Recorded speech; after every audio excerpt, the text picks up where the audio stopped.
Well, let's just read it. So here we go. I want you to see if you can catch what the characteristics are of the man who is right, in God's eyes. Take a look. How joyful are those, the man who fears the Lord and delight in obeying his commands. His children will be successful everywhere. An entire generation of godly people will be blessed. They themselves will be wealthy, and their good deeds will last forever. Light shines in the darkness for the godly. He's generous, compassionate, and righteous. Good comes to those who lend money generously and conduct their business fairly. Such people will not be overcome by evil. Those who are righteous will be long remembered. They do not fear bad news. They confidently trust the Lord to care for them. They are confident and fearless and can face their foes triumphantly. They share freely and give generously to those in need. Their good deeds will be remembered forever. They will have influence and honor. The wicked will see this and be infuriated.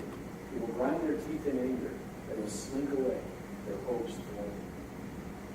Now, what did you notice coming out of that? I think if you're paying attention at all in there, you see some adjectives coming out that do overlap what we saw in Proverbs 31. But I think the attitude that comes shining out of Psalm 112 is clearly back up. Sorry. Back up. Back up. The attitude that comes out is the lack of fear, or an appropriate placement of fear. So let me give you some of the adjectives here. He fears the Lord. He delights in his commands. He's gracious. He's compassionate. He's generous. He's honest. He's fair.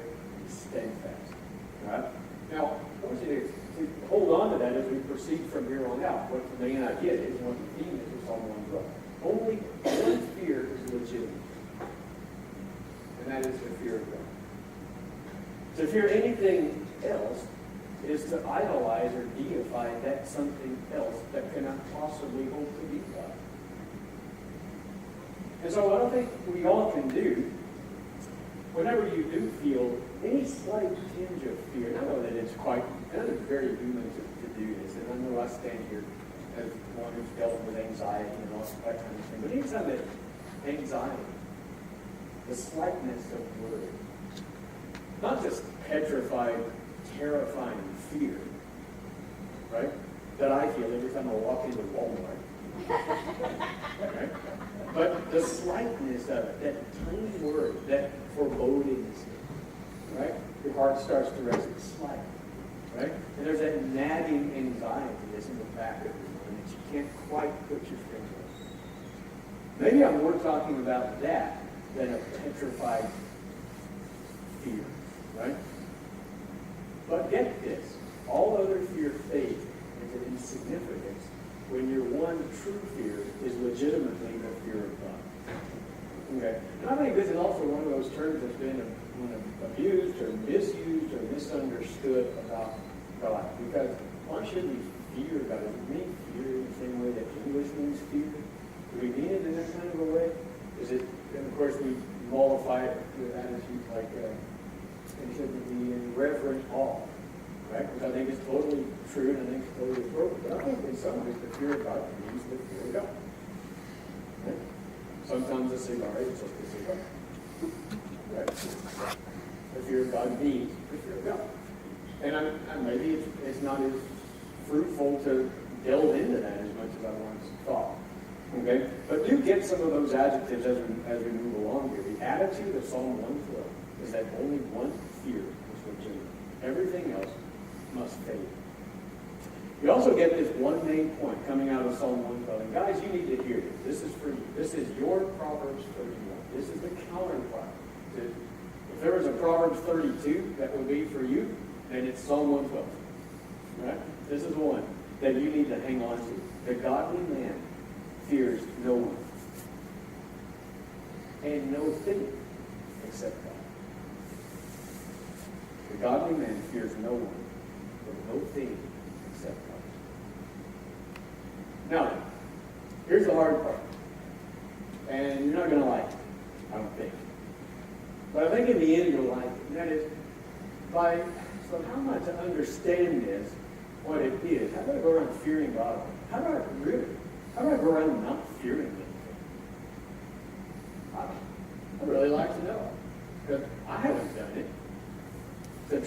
go around not being afraid or nervous or anxious about what the future holds? Think about it this way, too. I guess this is what distinguishes us from age. You know, the fact that we can conjure up the future. We at least conjure up our an awareness of the possibility of future, and because we have no control over it, it makes it nervous. Right? We're already kind of stressed out in just making it in our daily existence in the present moment. But what if you could not imagine the future? I would imagine a lot of our anti-anxiety drugs would go away. You wouldn't need them because you would have the capacity to fear the future. Think about it. But there's something godlike about being able to portend the future.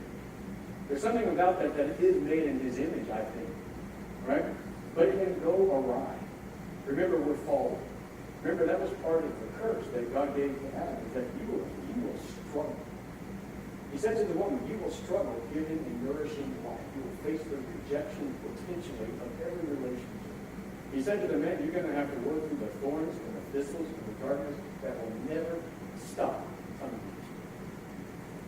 You will get up and face it again, day after day. Okay, so what is to understand what fear is, let me go with this, understanding what the fear of God is not. All right?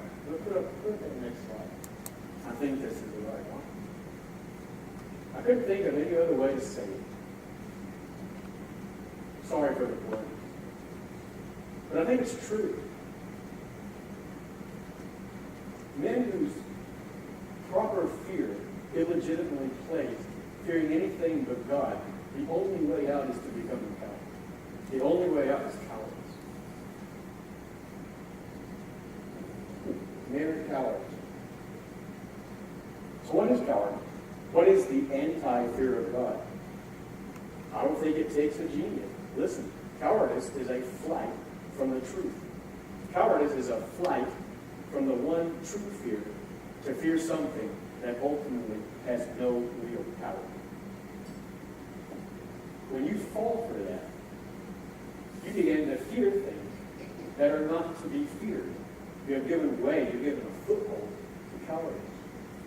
When a man fears anything but God, here's where it matters, guys.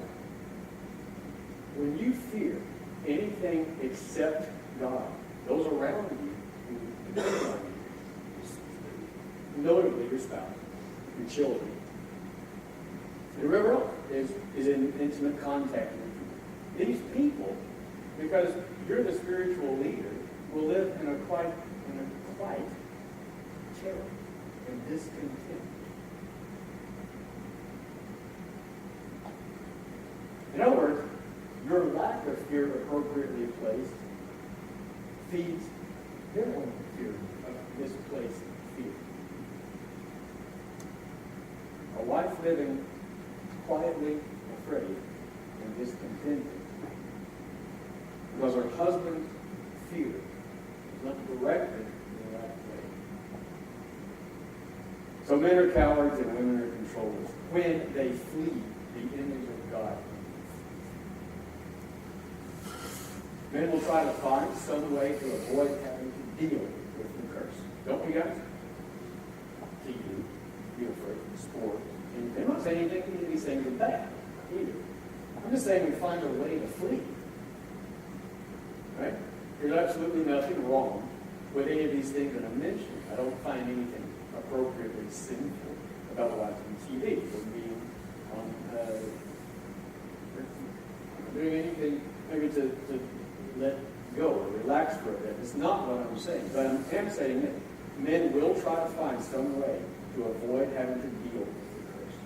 The thorns and the thistles and the darkness of life. They will find a way to escape.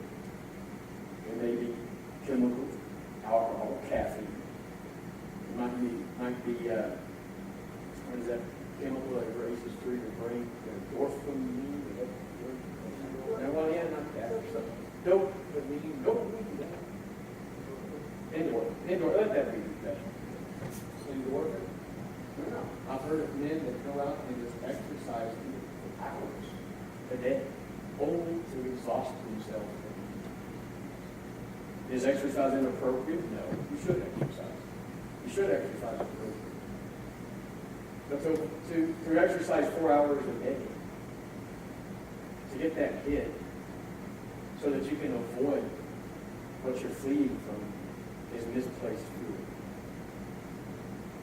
The time that you spend on Facebook, YouTube, watching movies, sports, doing whatever it is that you do to compensate.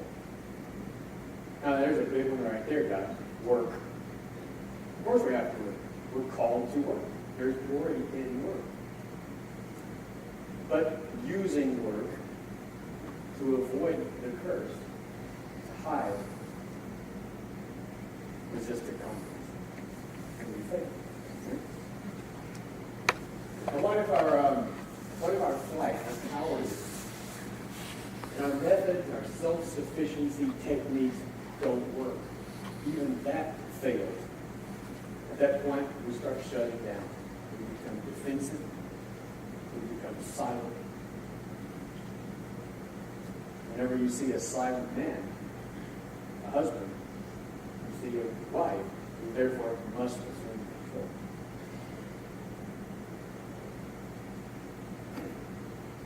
In the worst case types of scenarios, I guess, men who are cowards, whose fear is misplaced, will ultimately become violent. They will ultimately curse those around them and curse God. So think of it this way. Every moment of violence, divorce, harm, whether it's emotional harm or neglect or even physical harm, is the direct result of your choice to turn from God's truth and trust in the deceit of evil. And you have become a coward. Not easy. I see no way out logically of interpreting it. Okay, women. If we're cowards, you're controlling. To dispel the curse, to dispel the loneliness, the terror, the curse, the pain, and rejection of relationship, you will, when you flee from God, you will try to pull up your pain by becoming controlling, gossips, flirts, and at the very worst, chemically dependent, fraudulent, and a fake of your true nature. Next slide. The one who fears the Lord delights in his commandments. So here's the direction to go. Like, well, like as usual, whenever you get up there and respond, you didn't make me feel better about myself. It's what I wanted to do when I walked in here. And there you went again. You didn't make me feel better about myself. You actually made me feel worse about myself. So I was going to buy your fish today, but now I'm not. All right? It's all right.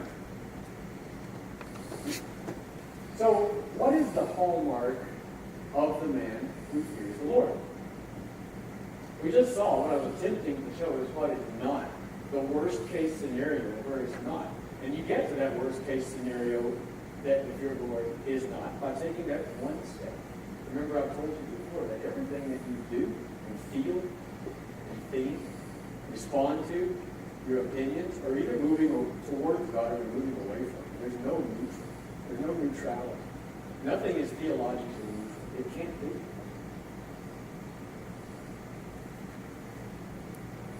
But here is the question. The one who fears the Lord also delights in His commandments. It's the proof. The one who fears the Lord delights in God's commandments. Now, of course, this obviously will apply to you. This psalm, I do believe, was directed to men. But because it's the Word of God, it has general applications to everyone. I think that's why the NLT prefers to translate as they, and you, and not the man. All right? So, this applies to everyone. Right? As Proverbs 31 generally applies to men as well. And also I want you to see this, what this reminded me of as I read this, the first verse, how joyful are those who fear the Lord, or blessed is the man who fears the Lord. If you look back at Psalm 1, what does it say? What are the first words?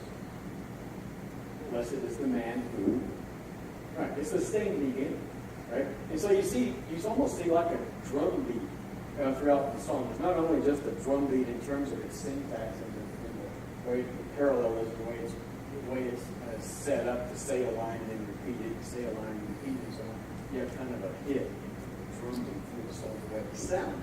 But I think there's another message drumbeat in there, and that is the fear of the Lord. The fear of the Lord puts it right. Okay, so what do we do then? How do you do this? How do you fear the Lord and delight in His commands? Well, I don't know. I think the first thing that you do is you fear the Lord and you delight in His commands. I wish I could say it some other way, but I'm going to break it down just a little bit. All right. Now, when this is written, by the word commands, what do you think they were referring to? What's the most obvious collection of commands in the Bible? The Ten Commandments, right? The Ten, the Decalogue, they call it in Greek, the Greco-Latin, I guess, right? The 10 words, right? To delight in those and really look at them. I think they're worth looking at. I think too many times New Testament Christians, as they call themselves, I think they're too quick sometimes to brush off the teachings of the Torah, the Old Testament. I think that's not right. Right?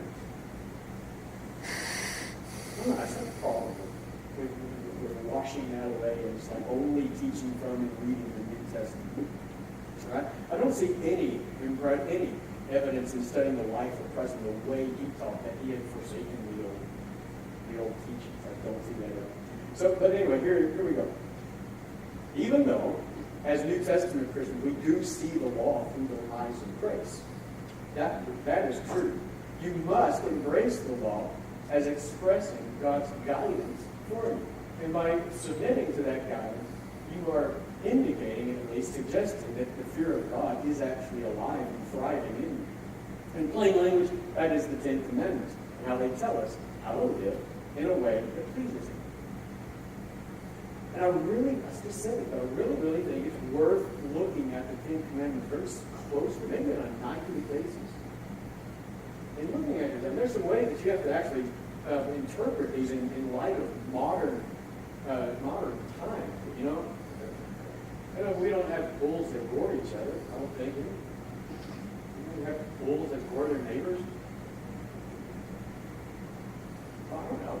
But other ways where we pose a danger by our negligence to someone and cause something. You know, I don't know, maybe a swimming pool without a fence around it. You've been told you gotta have a fence around it. It's dangerous. Continue to not have a fence around it. Or something like that. Are you in the wrong? Are you guilty of someone accidentally going to your pool? I don't know. I think there's ways to look at this in a modernized sort of setting. And I think you should look at it though. And I think to not do that, you're kind of squirming out of the Ten Commandments, looking at their application as they're relevant today, which they are. Okay? But these are a guideline for a life of expressed gratitude. Gratitude born out of a fear of the Lord. All right, let me get with it here too in another way. I think, go ahead and bring up that next slide. So the godly person, godly man, the godly woman. Okay, I want you to hold on to that image practically, because what you're seeing in this is what I love most about reading and studying the Bible and God's Word. The best metaphors I've been able to ever understand and find is that these passages provide for you a window into God's heart and a window into your own. And that's why I like to hold on to that image of the window looking out upon the sun. Right? There's something about it that you can see God's big old heart, but you can look into your own inquiry and see Him there too. I also like to think of this always as a seed, as a sapling, because I think that's just the way Jesus taught it. You are it. That is that sapling right there being fed. So what is the godly person? What is that sapling that you are right now? I want you to reframe the word godly for just a second.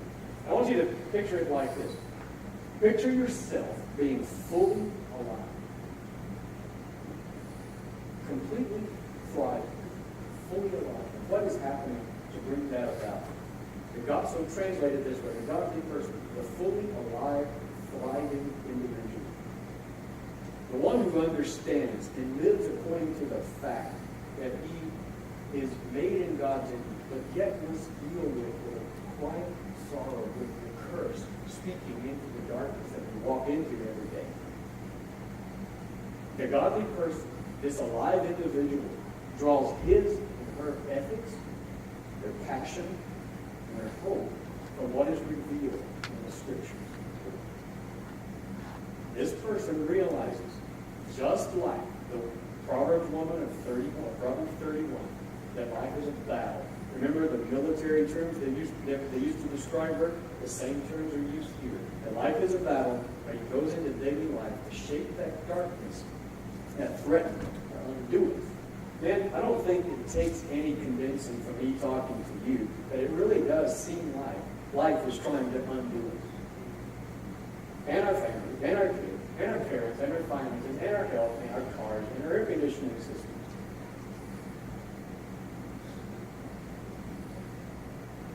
Yeah. There's no convincing you. You get it. Women, you get it. We walk into the world that we must do battle with. And you may not like this military metaphor, but I'm sorry. They're there. I can't help that. There's one part of this, getting into that, the dark world we have to walk into everything, the darkness of relationship. And I don't mean that your life is dark, but I mean that dealing with relationship has its pitfalls, has its difficulties. And some of you, I know you're looking at me like, yeah, duh. Hello? Look at the person I'm sitting next to. How would you like to have to deal with that? Right? There's a part of Psalm 112 that if I were to delete a line, it'd be it. The one verse in Proverbs 112 I really don't like very much. I didn't do that. Is verse 7. Because this is anti-Blake. Right? They do not fear, you do not fear bad news. I hate that. No fear of bad news. Well, there's a very disturbing assumption there. Right? It doesn't state it, but the assumption is clearly there. What is the assumption of no fear of bad news? That it's coming. It assumes that life will bring him bad news and trouble. But where is his fear placed? His faith? Because of his faith, his generosity. Only in the face of bad news, only enhance the glory of the image of God that he already bears.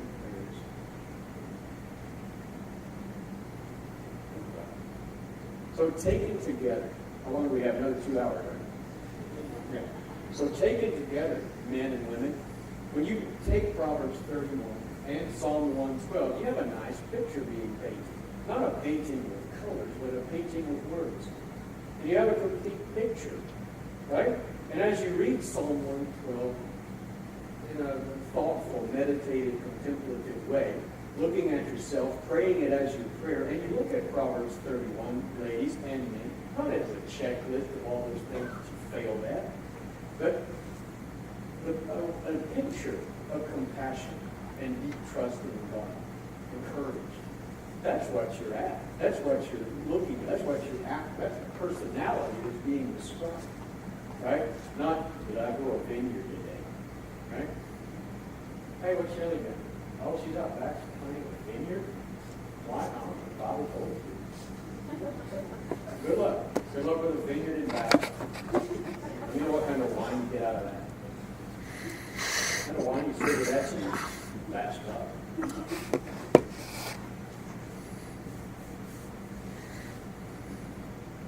Okay. But if you take these two together, you're being provided a window into what it means to be a godly man and a godly woman.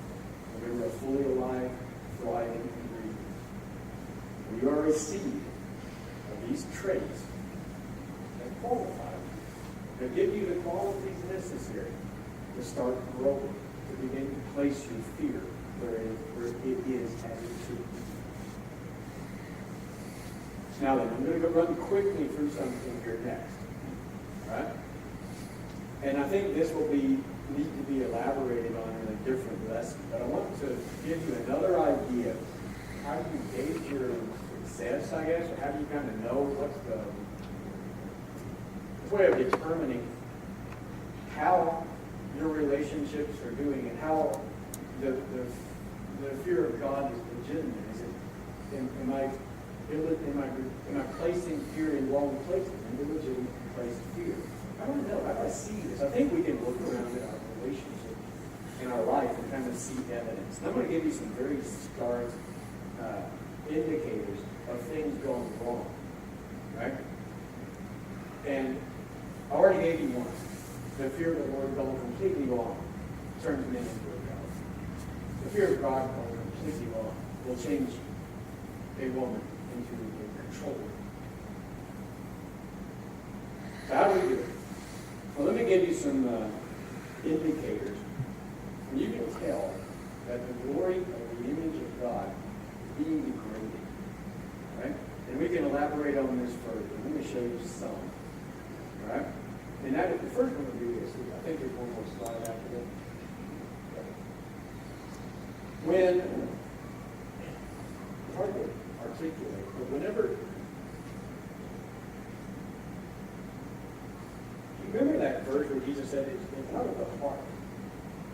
Out of the heart that the goodness or the not goodness come. It's born here first. Right? And so when that fear is misplaced, it's going to lead to speech. It's going to lead to action. It's going to lead to formulations of mind, the presence of mind about certain things, about life around us. How do I tell when it's not right? Well, I think you're going to see some things degrading around you. You might look at yourself or observe them in your significant others, right? But when you see false glorification, that is another way to say it, I guess, in a simple sense, putting someone on a pedestal. And you saw the man at the beginning, right? At the beginning of the lesson.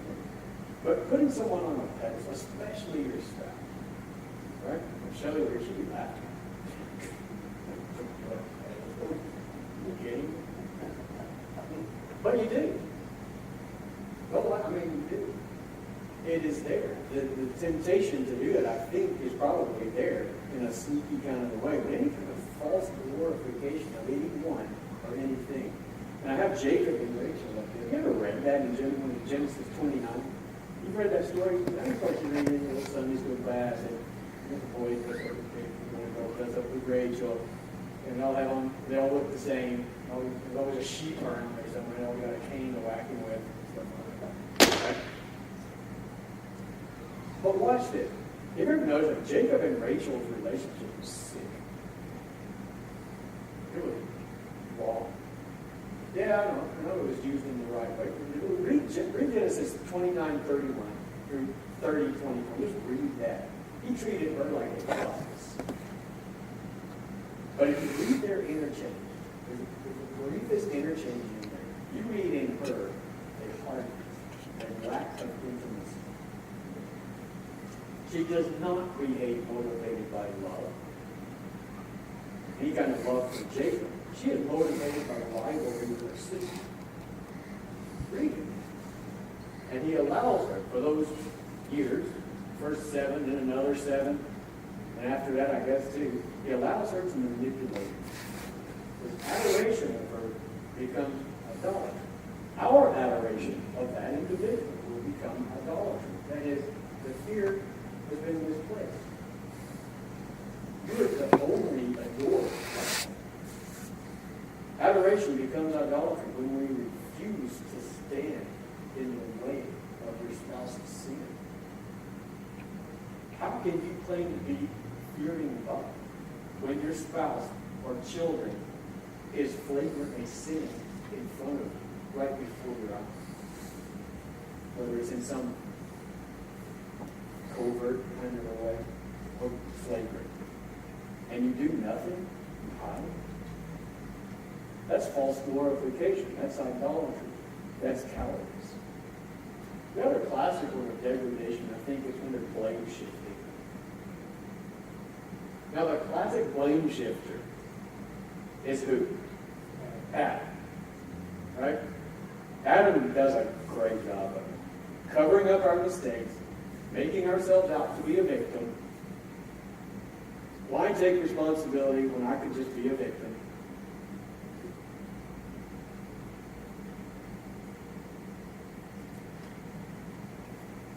I want to be careful with that, with blame shifting.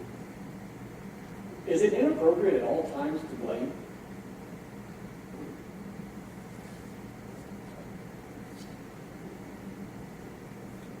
Is blame ever merited and deserved? We've also blame. Think of it this way. Should you confront a spouse or a loved one who's driving intoxicated? Is blame merited at that point? Yes, that is not blame shifting. Right? That's to not do something is to go the way of a coward. To confront that spouse who is flirtatious inappropriately with other men or women. Your husband who pays inappropriate attention to the opposite sex. Is it right to confront sin at that point? It is. To not do so is to go the way of the coward. To not fear God. Degradation began. You watch that Adam and Eve story. Degradation began when Adam sinned. The woman controlled. You know what happened? Blame her. Cursed God. Violence only violence. And speaking of violence, how about that? There was a story from when I was 12 years old. Samson, and I don't know about you, but whenever I read it when I was 8 years old, I liked Samson. I thought he was cool. Like the Hulk. You know, kind of like, man, that's a power he was right there, man. Muscles. And the whole tearing down beating up people with jawbones and the gates and tearing them off and carrying them around. And I'm like, oh, man, that is a real man. Right? And Delilah, whew,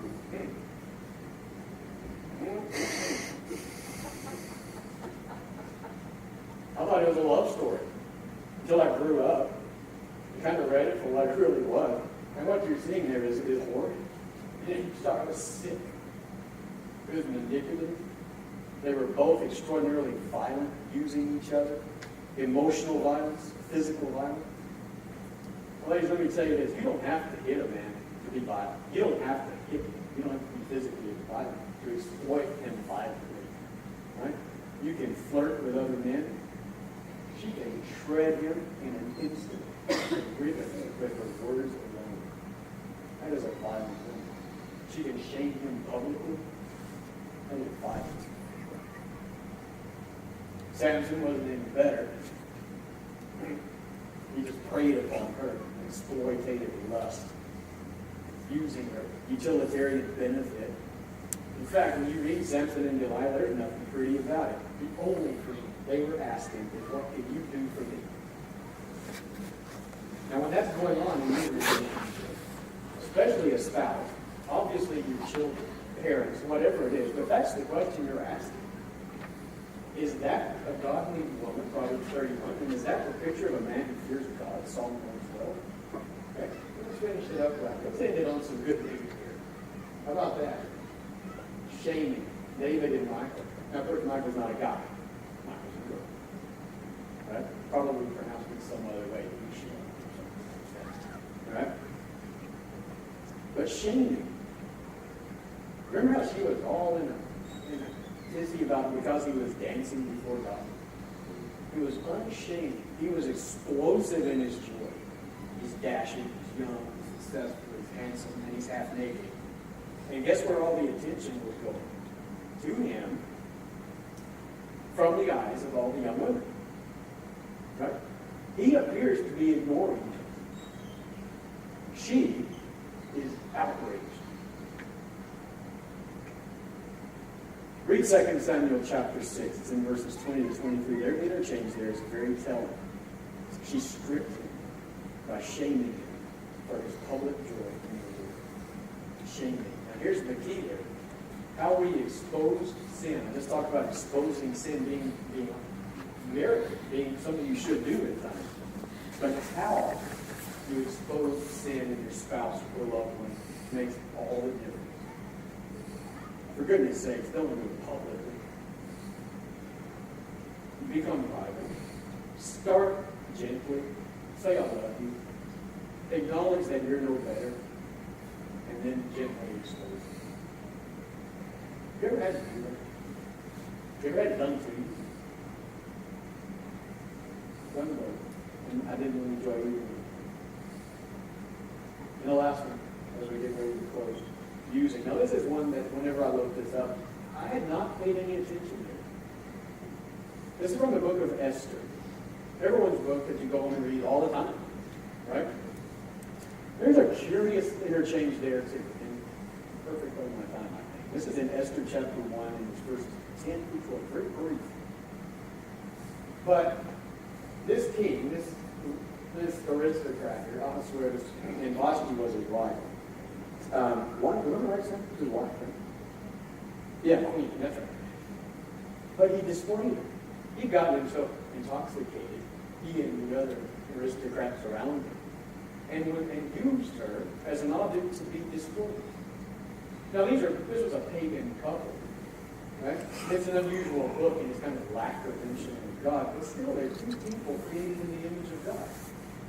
And displaying her as an object, dehumanizing the image of God that she bears.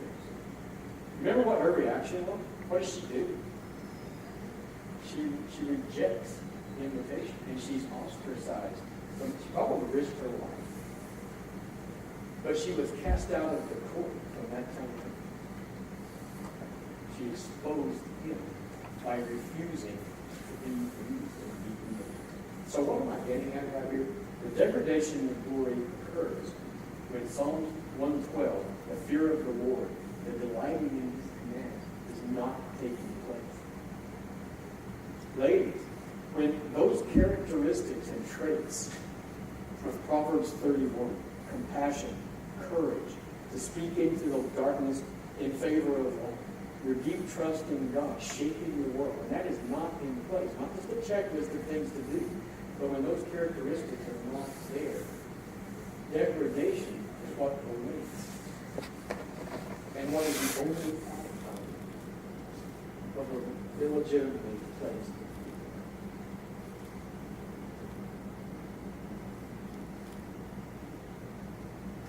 We can hear this?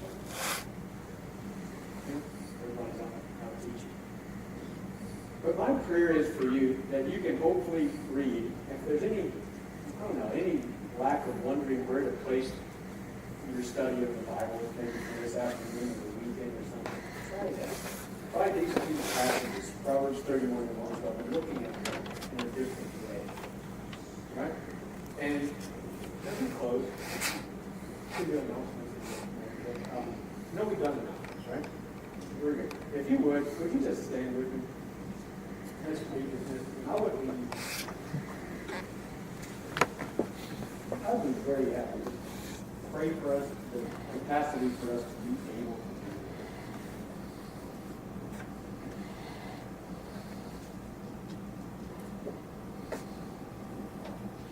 Dear Father, I'm thinking of the psalm that says, many are the afflictions of the righteous, with the promise that you will deliver us. We know that life is not easy. We see that even in the life of Christ. He got mad, he was frustrated, and saw how it all ended. He's our example. The one who did put the truth. Though the afflictions are many,